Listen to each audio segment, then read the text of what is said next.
watch Castlevania? I have not started it yet. Nigga. I'm gonna binge it. I gotta binge it. Ooh. I gotta binge it. Bro. I have to binge it. So I binge watched it. Okay, so first of all, I don't know if you saw the text message, but I sent y'all a text message like 4 o'clock in the morning. No, I looked at it, but I didn't watch the video. Bro, I don't want to watch nothing.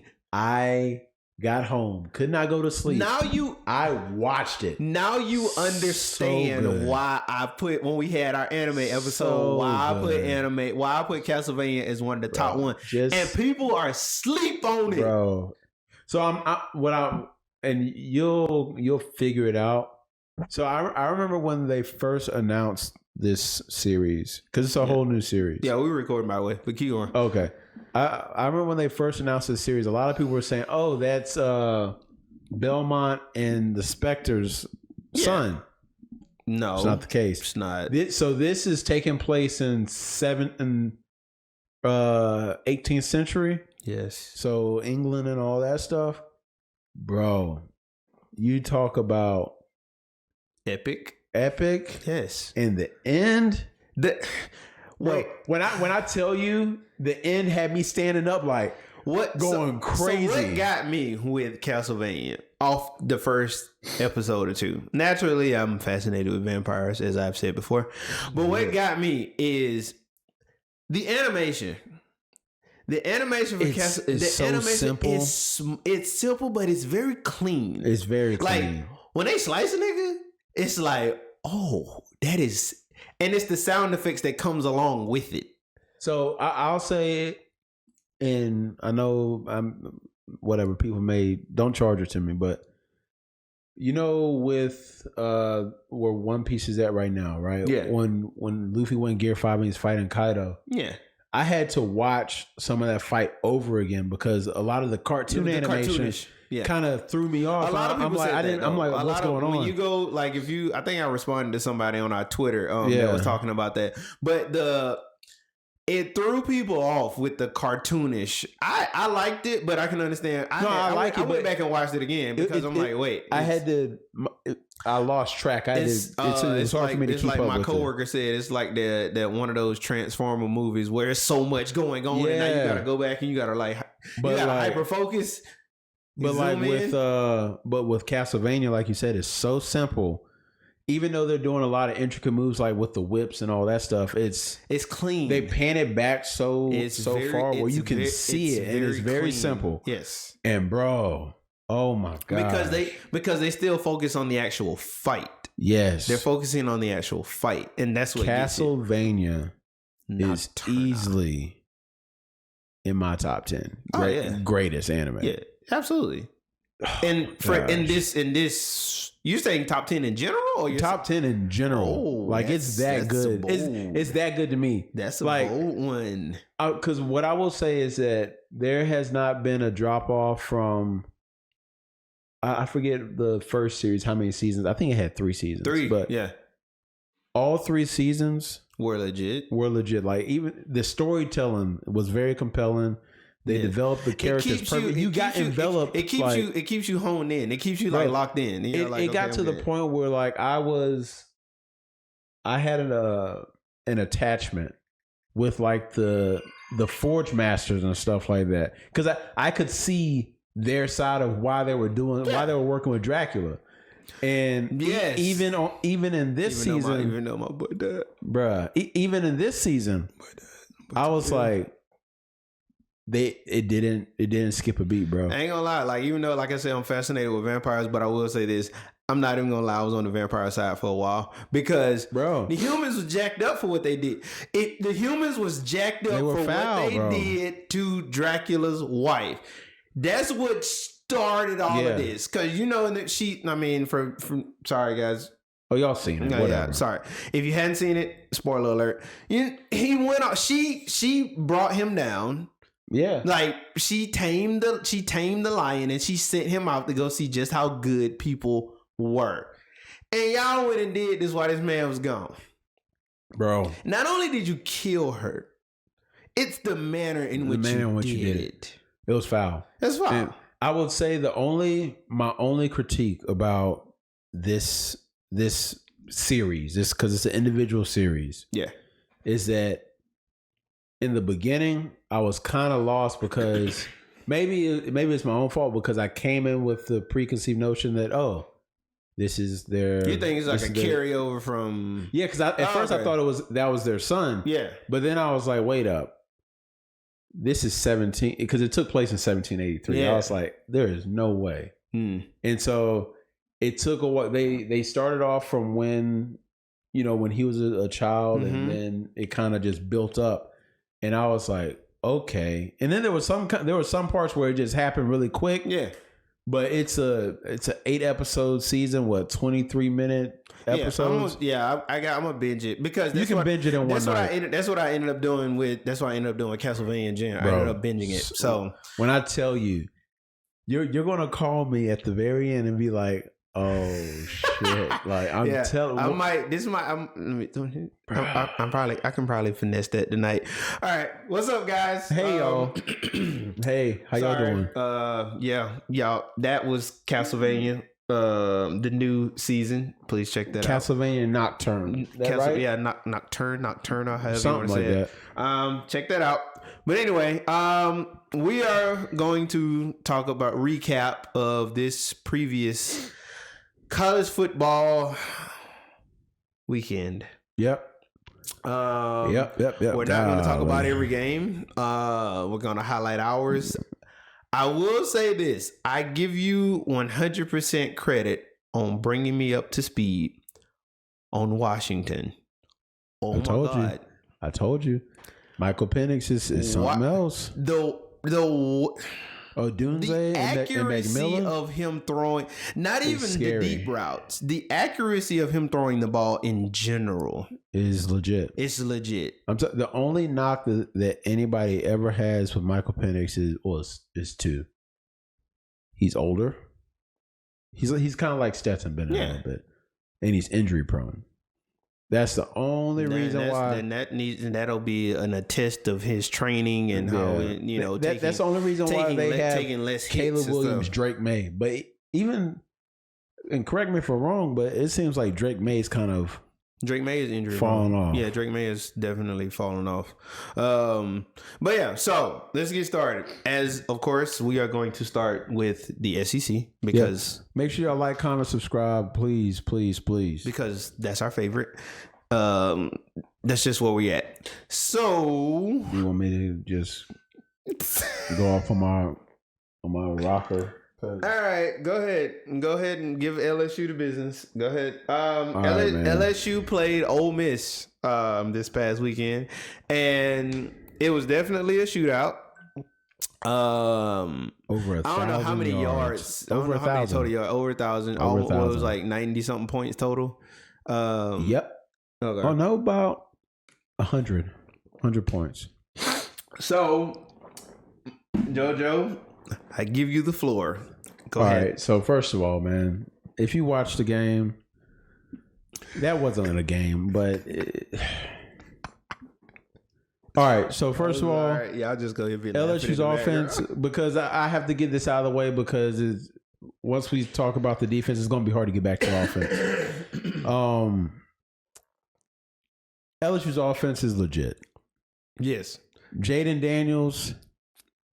Neighbors is legit. Is the truth. Neighbors is legit. Brian Thomas is legit. Yeah. He's came into his own. Bro, that offense is... And Logan Diggs, that running back, is scary. Y'all offensive line is nice. And you know what the crazy part? That offensive line is... What? Two true sophomores... One redshirt sophomore. No. 2 redshirt sophomores and 1 senior. It's legit. They're young, bro. I'm pretty sure they are young. Pretty sure Colorado wish they had it. It's legit. We'll get to them. I just said throw it out there. We're good. But, man, like that offense is legit. Mm-hmm. Logan Diggs, he reminds me a whole lot of Le'Veon Bell because he's very patient. He is. And when he sees the hole, jump cut. He's extremely patient. I will give him that. He is extremely patient. Like I said, Jaden Daniels, you could have asked for more from him. I'm going to say this. Please tell Jaden Daniels stop taking hits. please. That hit in the beginning of the game. Please stop. That scared me, bro. I know that you got the heart to do it. Everybody knows you got the heart to do it. But even a quarterback that's 230 pounds, those hits are going to take its toll.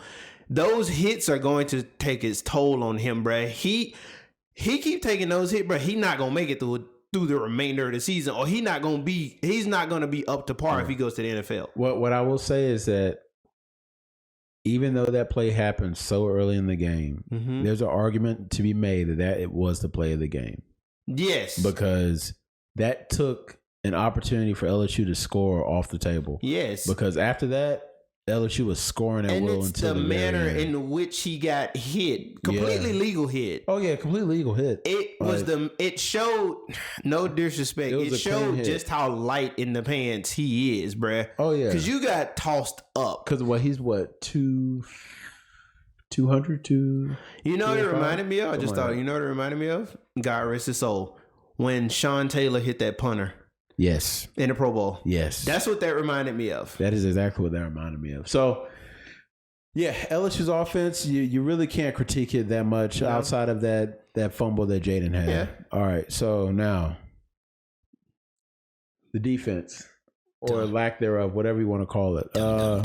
Very, very, very subpar. That's the worst I've ever seen LSU's defense play. Yes.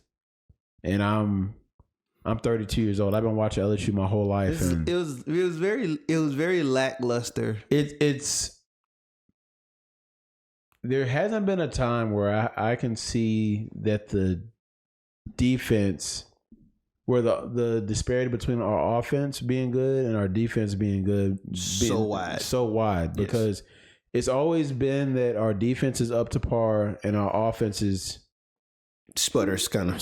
You know, we just weren't up to date in regards to our offense. But what I'm about to say, and we were talking about this earlier, is that there's no excuse for LSU's performance on defense. Yes. But we have to keep it in context. Last year, right? For a lot of people that's calling for Brian Kelly and Matt House's head. Which I think is dumb. Hell, even I said we need a new DC. I was in my emotions when that happened.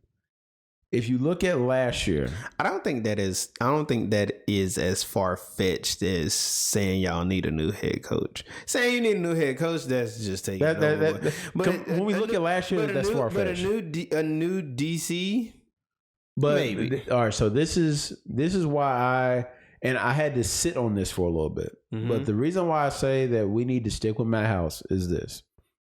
You look at last year. Mm-hmm. Our offense was very slow. Yes. It took us... We were always a second half team. Yeah, our back end of the season. We were always a second half team. Or a second half offense. Yes. What kept us in those games versus Auburn, versus Alabama, versus I'm not gonna say Tennessee because Tennessee was the defense. Was the defense. Yes. All right. And the other thing that kept us in, aside from just the defense, is that, an important component of that defense was the veteran experience that we had. Okay. When you look at this year, we have little to no continuity coming in on the defense. On the defensive line, we have 2 returners. Mason Smith. Well, actually, I'll say 1 returner because Mason Smith tore his ACL last year in the first game. Okay. We had Mekhi Wingo at linebacker, Greg Penn at DB. We had Greg Brooks, but Greg Brooks is out because he had a brain tumor. Prayers up for him. Hope he gets better. And Major Burns. That's 4 people. It's 4 starters. 4 contributors. Perkins. Oh, I'm sorry, and Perk. Yeah, I was about to say. Thank you. I completely forgot about Perk and Perk. Yeah. That's 5 people on a defense that fills 11 people. Okay. Heck, if you even want to go too deep. So it's a mix of, it's sophomores. Freshmen? No, Perkins is a sophomore. Well, I'm saying he was last year as a freshman. Okay. Well, this year. Okay. Oh, so sophomore, senior, junior, and junior. Okay. So 5, and you got 6 You got 5 veterans, quote unquote, and you got 5 experienced guys, and so it leaves you with 6 freshmen. We played a lot of freshmen that game. Whit Weeks, Ryan Yates, Ashton Stamps. Okay. And a lot of the guys that we have playing this year don't have any experience in college. I mean, aside from Denver Harris, who's played at A&M last year but sat out half the year because he got in trouble. Okay. So we are 5 weeks in. Yeah, 5 weeks in. Do you think that is a matter of, okay, being 5 weeks in and taking into account it is the SEC and all that jazz, do you think it's a mix of inexperience and coaching, or are you just saying that it's inexperience? No, it's a mix of both. And so that's where, from looking at the secondary, because we both played. Because keep in mind, you can coach a veteran. Yes, you don't have to coach a veteran as much as you have to coach a new player. And so that's where my issue lies with y'all's secondary and holistically the defense. At some point, I feel like you have to, as a coach, you have to see what you have. Yes. And that's why everybody loves the second half, because there's a lot of teams that are second half teams. Ole Miss was doing nothing of the sort fancy. Yeah, no, they weren't. Nothing of the sort fancy. So how do you allow your young men to go back out there and continue to produce the exact same that they were producing in the first half? Because there did not seem like there was much critiques or adaptations done to truly challenge Ole Miss, even in the second half. And that's where I say it's a mixture of coaching as well. Because, and I'm gonna go all the way back to the first game of the season. Our secondary has only had 2 consistent starters in the secondary. That's been Zy Alexander and Major Burns. Everybody else, there's been a different rotation every game. Okay, they're still trying to find the solid. This is the one secondary. And because people that started this week haven't started a game at all. And I think that goes back to coaching as well. You got to set the expectation, because we've all seen freshmen come in and handle business. Yes, some of them are just anomalies, like Pert. Some of them are just flat anomalies. And Womack, which we need to play him more. But I think too that goes back to you got to set the expectation for your guys to be like, hey, you signed up for LSU football. This is true. You cannot. No disrespect to any other conference, USC. You can't go out there and say, okay, we just gonna try. We just need y'all to just go out there and just run with them, or just But I need you to go out there and be ready. And I agree with you, but what I am also going to say is that although I understand it's LSU, people also have to understand that teams are going to hit bumps in the road. LSU is not privy from stuff like that happening. They're not. Georgia's not privy from stuff like that happening. Hell no. We almost lost against Auburn. And you have to be honest. Sometimes you don't know you don't know how good or what that player is going to do. You don't know when that player is going to fold until the end of the game. Until the end of shit. Yeah. And it's at that point that you know what you have. Yeah, he was like, okay, I see you. You weren't ready for this. So in all honesty, although I'm not glad that we lost, I'm glad that this lights a fire under the defense, because it's like, dude, like you said, you play at LSU. Yes. That comes with certain expectations. You know what I'm saying? So, it's like who is the Big 12 with like Ohio State and Notre Dame and all of them? It's Big 12, right? Big 10. Big 10. So it's the equivalent to like when they play each other. but I think it's even worse for the SEC. When you lose to a SEC team, there is a reputation that is now attached to you for at least the remainder of the season. And I think that is a point of pride that our teams take and guys take that comes on board a SEC team. Bro, you gotta hold that L because you are going to hear about this. Hypothetically, even if LSU goes on to win the national championship, those guys are going. We beat y'all. Yeah, I mean, look, like it's just one of those things you can't get rid of. LSU players are still holding on to the fact they lost to Texas A&M last year. Yes. Now, and we've said this before. Heck, me and my dad have said this before. It's the SEC. You can lose any given week and against anybody. So for people, even my cousin out there, for people that are like, we lost to Ole Miss. Vanderbilt is omitted. Like for people that say, "Oh, we lost to Ole Miss," that's unacceptable, bro. It's the you SEC. make it sound like we've never lost to Ole Miss before. And Ole Miss is not Ole Miss is not a fluke of a team. If you go in a half stepping with Ole Miss, you're gonna take a L. Like, let's just call it. And that's what we did. They have a head coach who's an offensive savant. Yes, they have a head coach. Yes, that is great with offense. So if you go in there playing, even if the defense is quote unquote not up to par, which their defense was not at all, garbage, and that is the result that you're going to get. He is the SEC Lane Kiffin. No, take that back. Rewind. Lincoln Riley is the Pac-12's version that spilled over from Lane Kiffin. So you're saying Lane Kiffin is the SEC's version of Lincoln Riley? Yes. Lane Kiffin is here. You know how they say, oh, Lincoln Riley is, offensive, da-da-da. Lane Kiffin is here. Lincoln Riley is here. I'm gonna say this. I agree with you because... Leave Lane Kiffin alone. No, I'm not messing with Lane. Like, let's be honest. Like, I feel that...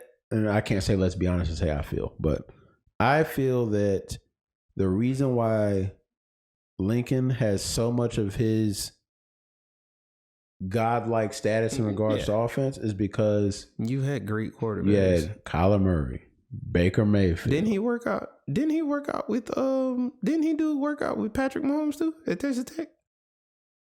I don't know. I think so. You have Caleb Williams. You have his backup, he's never not had a great quarterback. He's never not had one. The only way that is going to be determined is if one. But the thing about that is that they're going to continue. Great quarterback guys that are great in high school at QB are going to continue to go to him because of his resume. Yeah, he's probably never not going to go a college season without having a top tier quarterback. It's probably not going to happen. But back to LSU and Ole Miss. I honestly think with LSU and Ole Miss, or with LSU, right, is that we're going to get our shit together. Yeah, they're going to figure it out. They have no choice but to figure it out. Yeah, no choice. Because like Brian Kelly said, we all we got. Ain't nobody else coming in the door right now. So nobody else is coming to say it's either we nut up and because they still have they still write their own destiny. Because if they beat Alabama, that trumps the Ole Miss loss. Yeah. And then all they have to do is beat A&M. Which is possible. It's very much possible. Beat Alabama, A&M. Who else is in the West that I'm forgetting about? Y'all already played Arkansas, right? Yeah. You already beat Arkansas. We beat Arkansas. We beat Mississippi State. Who else in the West? Whatever. We went out. I still think we have opportunity to go to Missouri. No, they're in the East. Oh, we still have opportunity to go. They're in the East too. They're in the East too. Yeah. We still have opportunity to go to the championship. Yeah. Not saying we're not going to the national championship. That ship is far gone. Yeah, that was probably gone because that's 2 losses. Yeah, 2 losses. 2 losses. Yeah, that was probably gone. SEC championship is definitely in y'all grasp. And then we can go to New Year's Six Bowl if we win the SEC. Yeah, so. The SEC championship is definitely in y'all grasp. Now, Georgia. Yeah. Let's get to them because So, everybody, I came into this season fully understanding that Georgia is not the team of the past 2 years. Georgia's not Georgiaing like they used to. No, Georgia's not Georgiaing like they did in 2021, 2022. Simply put, is Georgia truly beatable this year? Yes. Absolutely. That has shown, for whatever reason. Let me ask you this question. Go ahead. What is the most glaring issue with Georgia? Now I'm saying offense, defense, special teams. The most glaring issue with Georgia is offense, and by that I mean everybody. Yeah, he's put it on the quarterback. You know, he's the head of the team. Yada. No, this is no BS. Truly, it is Carson Beck, and I say that because if you watch all 5 games, no matter who we played, UAB, the other, cupcake team, whatever the case may be, you watch all 5 games, you see very blatantly wide open misreads. Facts. That cannot, all caps, happen in the SEC. This is true. It cannot. Not if you are trying to compete for a national championship, and if I'm not mistaken, be the first team ever to win three in a row. Yeah. You can't do that. Okay, first game, okay, shoot, he missed wide open guy, all right? Jitters, whatever. Yeah, first game. Second game, he's still fresh. Oh shoot, he missed another one. Okay, third game. Okay, now you start to kind of rub your beard, really kind of scratch your chin. Fourth game, it's like, okay, what's going on?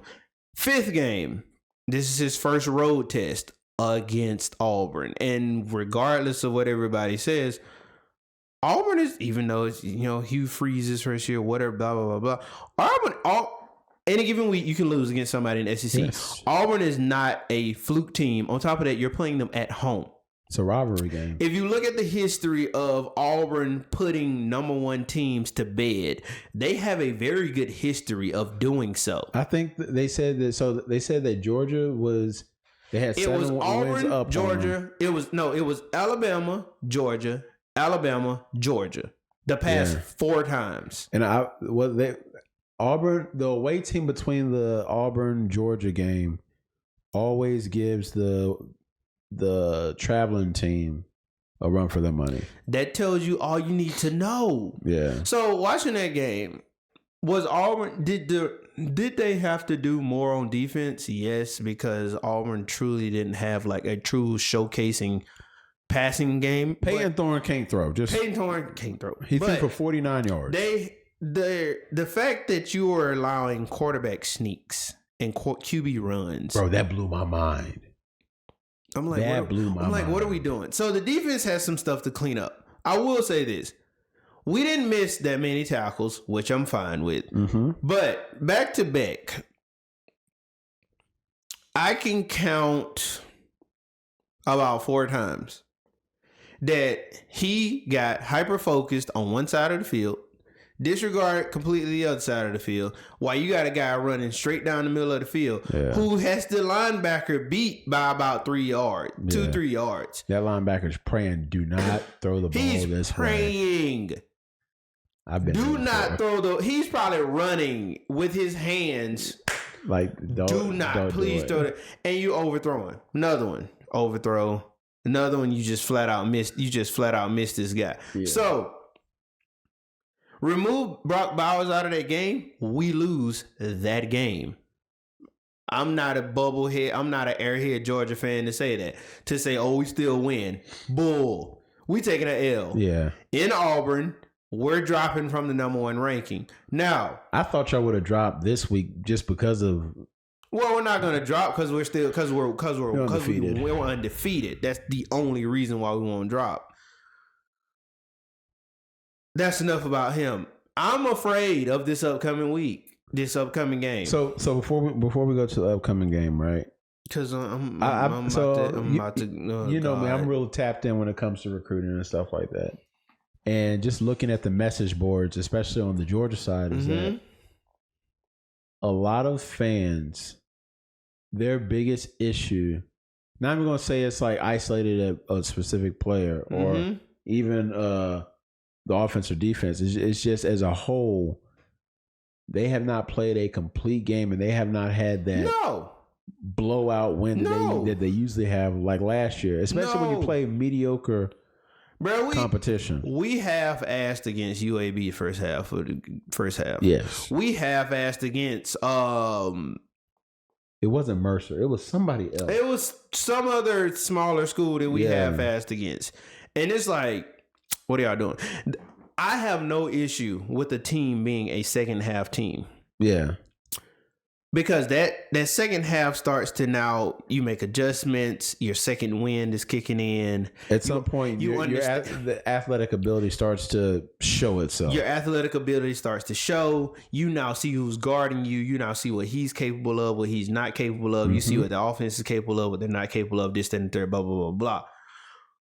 The second half of the game The second half of the game typically is the first half of the game just sped up. Yeah. So I don't have an issue with that. But when you come out on the first half and you look like you don't even supposed to be on, you look like you are not the number one ranked team. You look like you have not won the national championship 2 years in a row. And people want to, the defensive guys left and bull. I don't care. Kirby has done recruiting. He's recruited there well enough to where there shouldn't be an issue. Exactly. Because if you really wanted to call it an issue, they should have had that issue last year. Period. When 90% of the defense left. Yeah. So I'm not going to say it's inexperience. I'm not going to say this, that, and whatever. Get y'all heads out y'all ass. Y'all ain't won national championship. You haven't. I don't care if you was on the team. I don't care if you got a ring. You ain't participated in that. Some of y'all didn't even dress out and you got a ring. Yeah. Now you're dressing out now. Yeah. Play ball. Forget the number one ranking. Forget that y'all are, quote unquote, the returning Georgia team, because you're not. Because all of those guys are now in Philly. Yeah, pretty much. Play ball. Bro. I'm truly not gonna be surprised if we lose this Kentucky game. I'm not, because I watched Kentucky the past 2 weekends, and they've gotten better. They've gotten better. Devin Leary, he's been the one aspect of the offense that was behind everything else. Now he's but now he's up to speed, and he had a complete game this past weekend. I don't care what, and it was scary. I don't care what team it is. I don't care what opponent it is. If you can rush for 260 some yards, you're doing something right. That Ray Davis is a bad. You're doing something right if you can rush for 260 something. I think it was 260 some yards. Yeah. And you're doing something right. I don't care who the opponent is. And let Carson Beck, stare down his receiver. 31 on that defense, had 2 pick sixes against Vanderbilt the weekend before last. It was crazy. I'm glad. I'm gonna be watching that game. I'm glad McConkey's back, because now he can take some of that off of Bowers. But this game, and I'm gonna say this because I know the defense is gonna play up to par. I know the defense is gonna come to play, so I'm not worried about the defense. If Carson Beck does not come up to par to play ball, Brock Vandagriff has to come in, or if they want to ride it out, Georgia is going to lose that game against Kentucky. They won't go. The only way they don't lose that game against Kentucky is if Kentucky comes out straight up flat. Dog water. Snake oil. That's the only way you're taking a L. Bruh. That's it. Man, I'm telling you,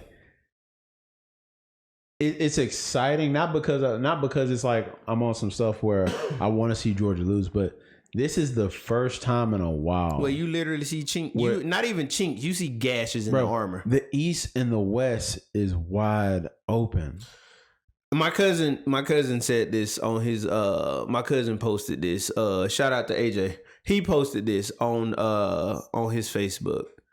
He said this is probably the first year where the national championship very well in a while very well won't come out of the SEC. Will not come out of the SEC. I honestly don't think it will. What did we say in the beginning of the season? Analytically, I have to, fan wise, I'm praying to God that it does. But from an analyst standpoint, I can see it not. What did we say? And if I can find it, I'll throw it in here. Clip it in. Yeah. I'll clip it in. What did we say in the beginning of the season? We always cannibalize ourselves, and now whoever wins is just scraps at that point. And God, my stomach is turning to say this. Our adopted child, the SEC adopted child, may very well win national championship, which is Texas. It's a possibility. It's a possibility. But and the only reason why I say this because I don't want to, I give Washington credit. I don't know. I'm gonna tell you this. What? Wait. Okay. What? Go ahead. I'm gonna be really watching that Red River rivalry because Oklahoma don't look bad, bro. They don't. Dylan Gabriel, he hasn't got enough credit, bro. He actually ran the linebacker over. Did you see that? Yes. Dylan Gabriel has been going off. I'm sorry, but you gotta. How do you even go in the locker room? I know I'm getting kind of off topic, but how you even go in the locker room after that? Look, man, bro, you got ran over by a quarterback. Look, man, shit happens. You just gotta run with it. Like, hey, it's a game where sometimes the juice he got in that locker room, bro. Look, man. As a person that's been ran over before by a quarterback. That's never happened. Exactly. But some look, man, sometimes people just get the best of you. Sometimes it receiver, happens. Okay. It's two people you do not get ran over by on the football team. No, not even two. Yes, two. Essentially, even though they've just done blew up inside. The worst is when you get juked by a slow quarterback. That's the worst. No, three, they in the same boat. Punter, kicker, quarterback. You do not get ran over by those three, and I give an asterisk by the punter because these punters are athletic as shit now. Yes, they are. So that is it. But it's the manner in which he got ran over by Dylan Gabriel. Hey, it wasn't pretty at all. That's my point. It wasn't pretty. It wasn't like a muddle huddle, and you got truck. This was a solo 1-on-1 playboy, and he scored. Oh yeah, but. Like I said, I'm going to be watching that game because Oklahoma's serious. This is going into week 6. Is it week 6? Yeah, this is going into week 6. Georgia's 5-0. Oh, that's crazy. This is going into week 6. I want to get your I just gave mine. I said it might be Texas. I said I have that theory. It's probably, I say it's going to be Texas. Yeah. Who mid-season pick national championship team?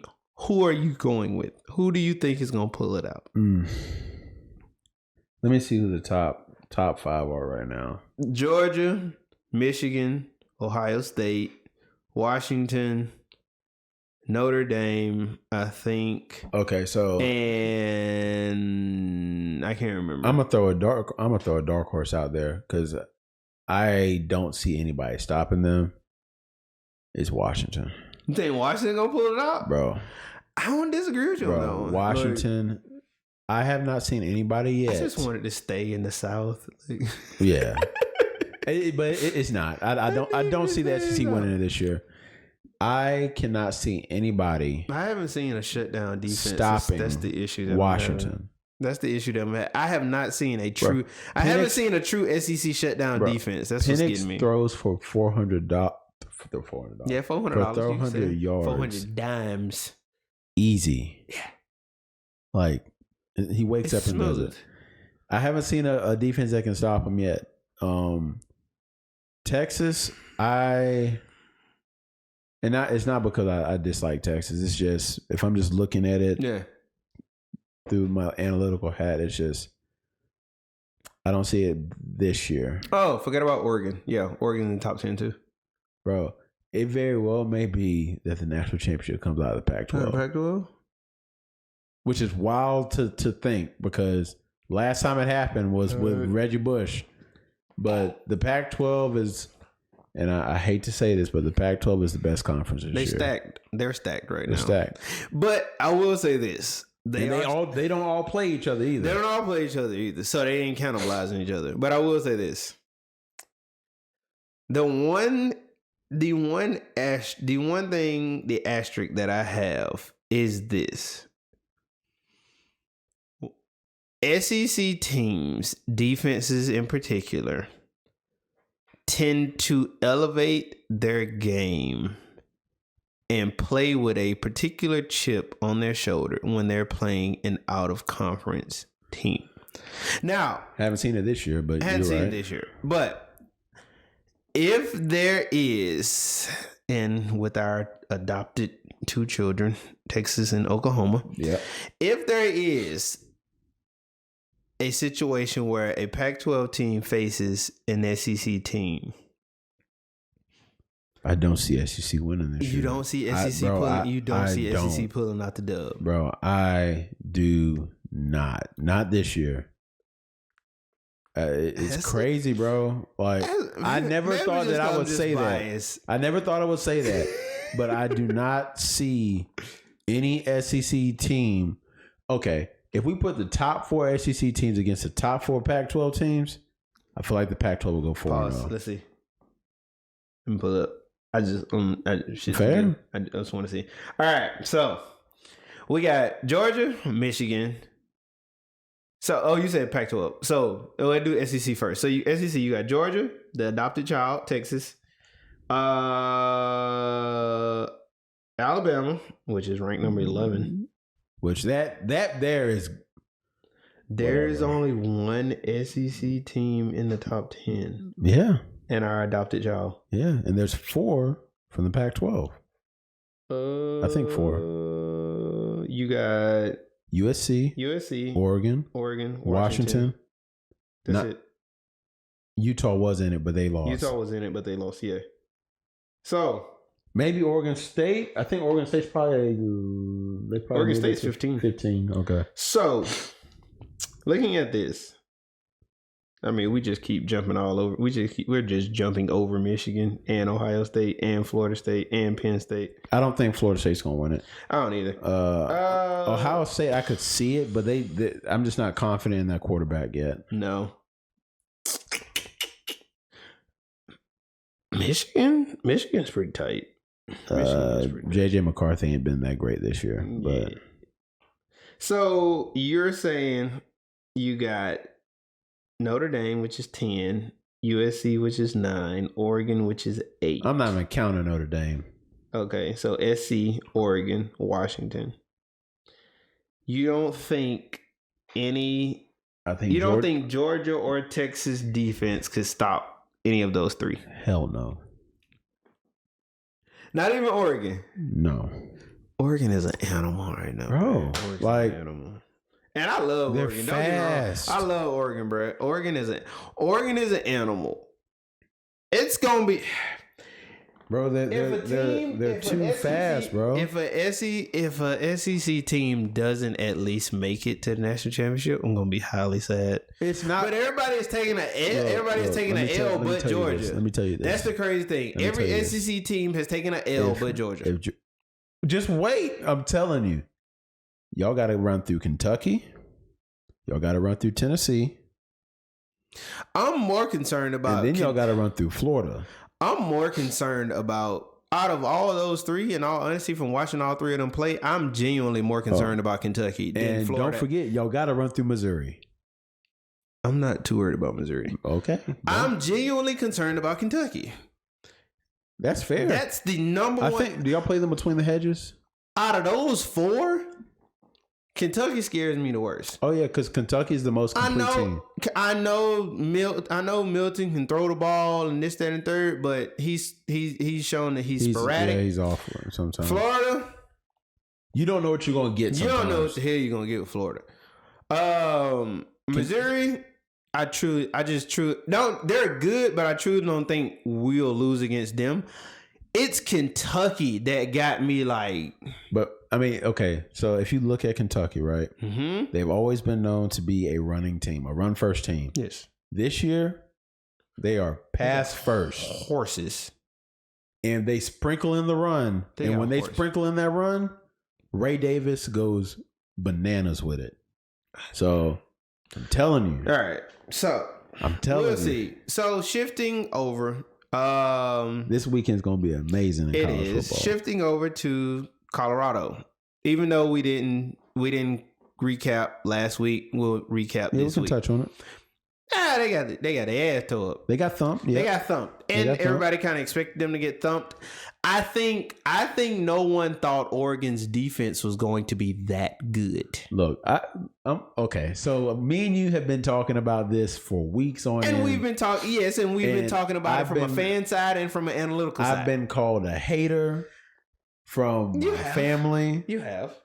And every time someone like takes the time and calls me and we can have a conversation, I explain to them, look, I'm not sitting here saying that Colorado isn't going to be a good team.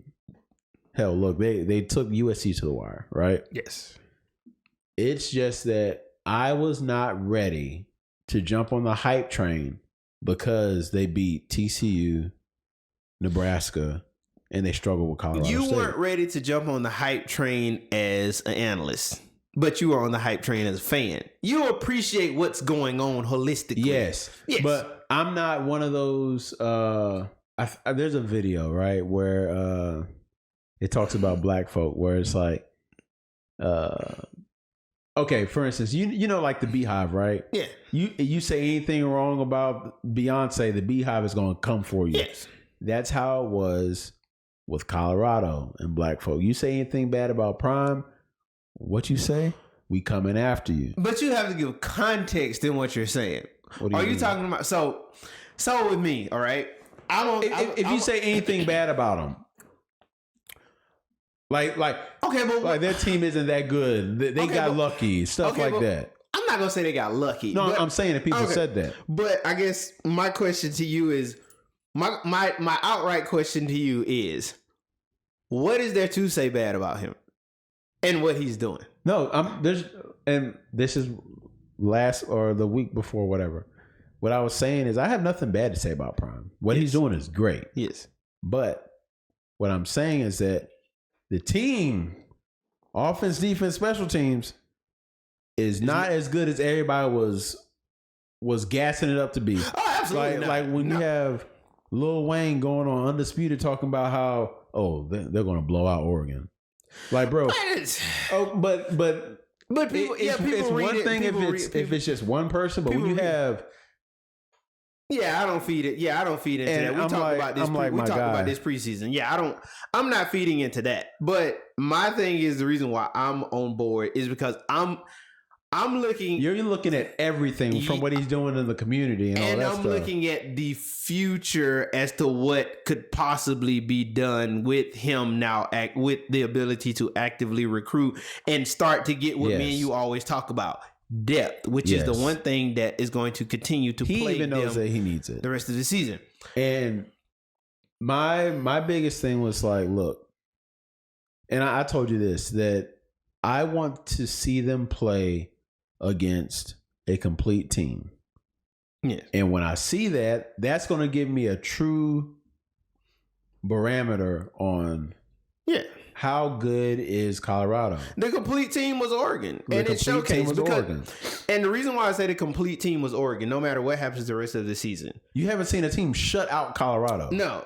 The fact that Oregon was able to do that. And they were disrespectful with it too. One main reason why. I mean, to the winner goes the spoils. And like I think Shadur said it after the game, he was like, Oregon players came up to him, was like, hey, take the picture, we hold up the wrist. Yeah, that's what they're supposed to do. He was like, you're supposed to do that. He didn't, there was no animosity. No animosity or anything towards it. He did it. They laughed about it, because at the end of the day, that's how football goes. Yeah. To the winner goes the spoils. Exactly. All right, we about to do it because we just smashed y'all. All right, cool. Y'all got us. Let's continue to move on. I think what got me is they got thumped. Oregon has depth. Lanning has built a program over there. Genuinely. This is second year, right? Second, third year, somewhere along that. Second or third year. He's legitimately built a really good program over there. I have straight respect for him. Yeah. On top of that, he got a veteran quarterback. Yes. Bo Nix is thriving in that system. Yes. Now, what I will say is, can Colorado replicate that? Absolutely. Not this year. Not this year. Yeah. But with year 2, year 3, with actively recruiting and with getting depth, can Colorado replicate a top tier team? I say yes. I think it's gonna. I don't think you're gonna see it next year. I think you're gonna see it the year after. I get 3. Yeah, year 3. Yeah. But that's my point, though. Yeah. To a stretch, I say maybe next year because of the whole transfer portal and stuff and all that's going on. But year 3 is probably the more prime year, no pun intended, the more prime year to where you will see a top tier Colorado team putting heads to bed. Yes. Now we can start to talk about all the extra. I just simply said they're going to go to a bowl game and they're going to surprise a lot of people. If the season ended right now, Colorado's up. There was nowhere to go but up from here at this point. The remainder of their season, they're 3-2 right now. The remainder of their season, they got it's not going to get easier. Arizona State, they got Oregon State. They'll beat Arizona State because I saw Arizona State play. It was horrible. And I said this a few videos ago about Utah, but this past 2 weeks, I don't know what done happened to Utah. Well, it's Cam Rising. I feel when they get Cam Rising back, it's going to be that could change. It's going to be, but I'm telling you, and you probably saw it this weekend. Oregon State is real. Oregon State DJ is real. I will say this though, I'm still not fully. He's been playing really good, but I'm still not fully sold on DJ. I am because I'm not. All right, so if you look at Clemson, right?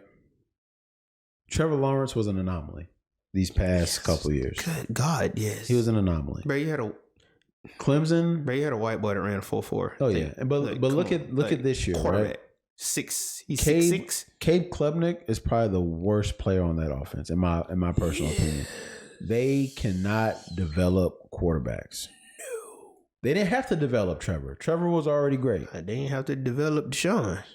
Exactly. But my thing is, you had 2 aces with them not being able to develop quarterbacks that need that development. What does that do with DJ? Like DJ, he wasn't a refined product coming in. So of course, the failsafe when the offense looks bad, blame DJ. Yeah, of course. And now he's somewhere where he's actually getting developed, and you see it on the field. It's kind of the same situation with Bo Nix. I mean. Exactly. Bo Nix at Auburn, it was he's okay, he's decent, and that's now why I'm sold. He goes over there and it's like he's thriving. Oh my God! And that's why I'm sold that DJ is. He's good. He's good. I mean, he's not the best quarterback in the Pac-12. I'm not saying that now. But I feel I don't think if Colorado somehow gets up for that game and they play, I think Coach Prime said it, they have not played a full game. They haven't yet.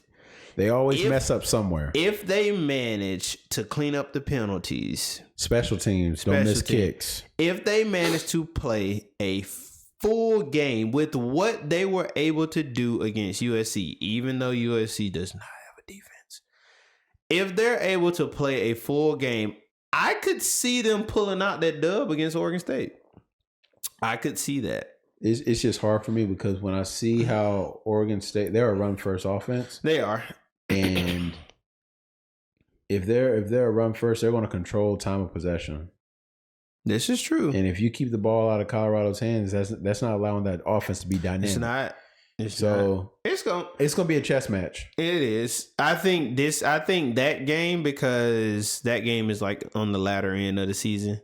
I think guys will be back healthy. Of course, they'll have Travis Hunter back. They'll have Shiloh back. I think that's probably what would be there. I think those two, because you see the difference without them being in the game. Yes. Because even without Travis Hunter being in the game, if Shiloh is in that game, I really think they beat USC. Even though Shiloh is not a true cover safety, those underneath routes, you saw how quickly, he's not fast, he's quick though. He's quick. You saw how quickly he breaks on the ball. Yeah. He's very anticipatory. Yeah. If that's the right word. Paw. I know, right? Good Lord. So I think that is what's gonna help them out. It's going to be interesting to see the latter part of this season. Do they play? Are they off this weekend? They might be. I think they may be. Let me see. Yeah, I think they may be off this upcoming weekend. So you have those guys. You have that. This weekend's going to be crazy. Like I said, So my last one, and we'll wrap it up with this. What is your thoughts on Notre Dame? Because I know you go read the articles and watch all of the stats and all that. So I'm gonna be honest. I didn't watch the Ohio State Notre Dame game, because that's when LSU was playing Arkansas. That game was legitimately lost because of clock mismanagement. Oh, period. Bro, that game was lost. But are you talking about LSU Arkansas? Mm-mm. Oh. Bro, that game was lost because the coach would not call timeout to get his players on the field. They ran 2 plays with 10 players on the field. I think Notre Dame is good. Mm-hmm. Notre Dame is just slow. Yes, that's their problem. They have a great quarterback, and Sam Hartman is. They're methodical. They're methodical, but they're slow at it. Yeah. Like it's like molasses. Let's. Great example here in Katy, right? Yeah. Katy High School. Yes. They are, I'll probably say when I was in high school, right? They were composed of mostly white guys. Yes. And us coming from Georgia,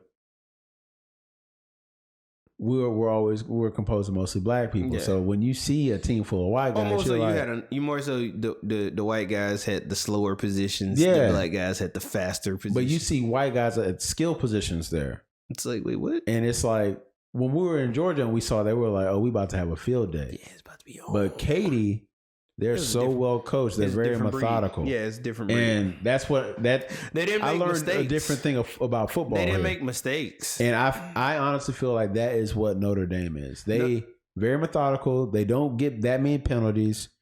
They don't beat themselves. And so teams like that you hate because it's like they just bludgeon you to death with like a blunt instrument. Yes. It's like the score is 21-0 or it's 21-7, but you feel like it's 45-0 because they didn't beat the hell out of you. The game just draws on. Yes. You know? You're expecting it to be kind of fast paced, and they're just like, no, we're gonna go at our pace. Yeah. And but that's why I think about Notre Dame. I think that the head coach is doing a good job there. I think they're going to be good. I would love to see them go to a conference.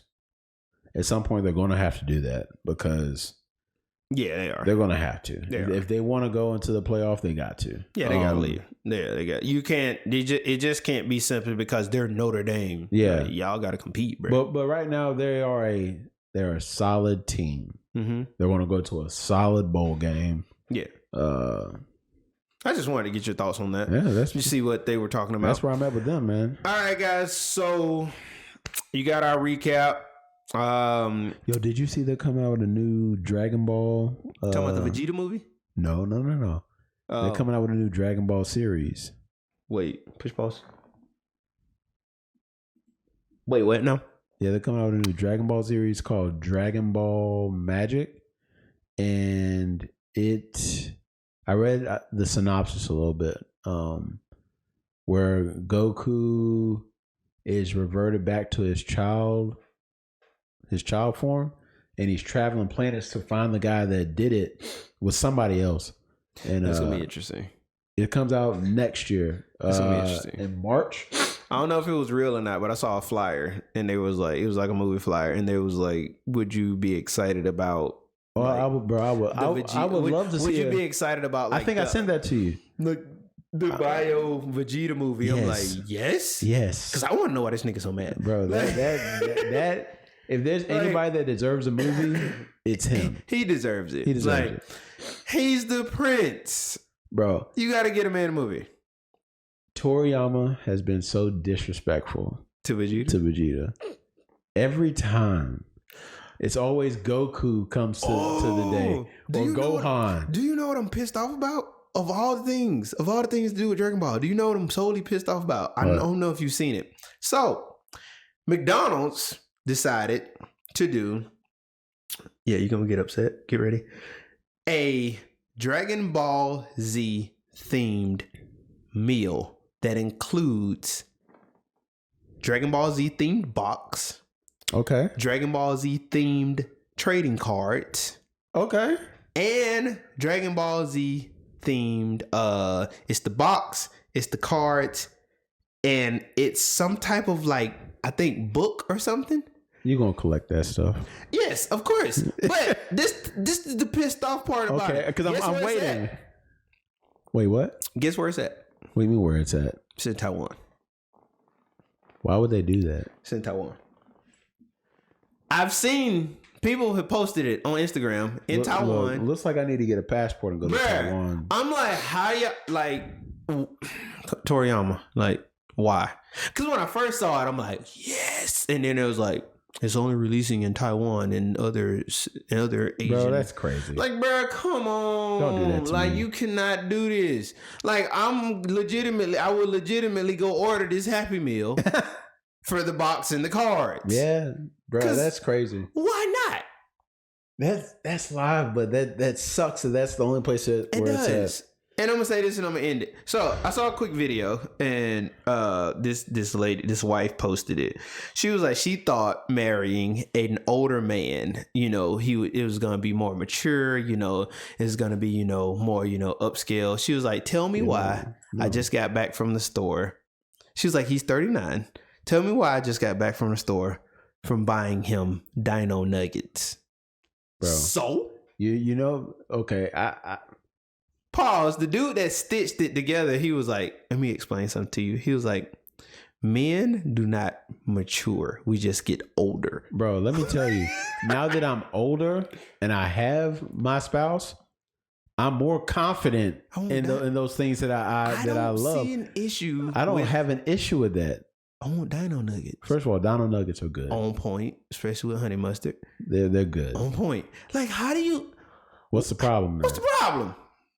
I asked you to grab me Dino Nuggets. What's the problem? Look, ladies, if we have ladies watching our pod, look, just know that when you get with a guy and y'all are locked in, he's just gonna become more confident in those things that he doesn't really share. To add on to that, a friend of mine was like, "Are you an alpha male?" I'm like, "When I need to be." Yeah, I'm not an alpha male 24/7 because I don't. Being an alpha male doesn't require me to be an alpha male 24/7. Yeah. I'm an alpha male when I need to go. When I need to be. When I need to go snatch a night at somebody, put heads to bed. I'm an alpha male. Outside of that, I want Dino Nuggets. I'm chill. Outside of that, I want to watch cartoons. I'm an alpha male when I need to pay bills. Yeah. When I need to go get the money to pay bills. Outside of that, I'm chilling. It's one of those things like it's a switch. You flick it on. It is situation dependent. I'm not gonna use my energy to be an alpha male. I need to be an alpha male 24/7. You see that male line on you see that male line in those pastures, you know that's an alpha male. But you see him rolling around throwing grass and stuff. He's an alpha male when he needs to be. Everybody knows to leave him alone. Bruh. When he roars, everybody get the hell. We about to put heads to bed. It's time to do something. But, sorry, just had to say that. No, it's fine. That's what we here for. Me. But yes, guys, we love y'all. Tune in for our next one. Don't forget to like, share, subscribe. Please, DM, please. Give us y'all thoughts. Comment. Tell us y'all favorite game that happened this particular weekend. And what game are you looking forward to this coming weekend? What game are you looking for? Yeah. Give us some topics if y'all see something, in the social media world that y'all think is worth talking about. Let us know. With that, guys, we are out. Deuces, y'all.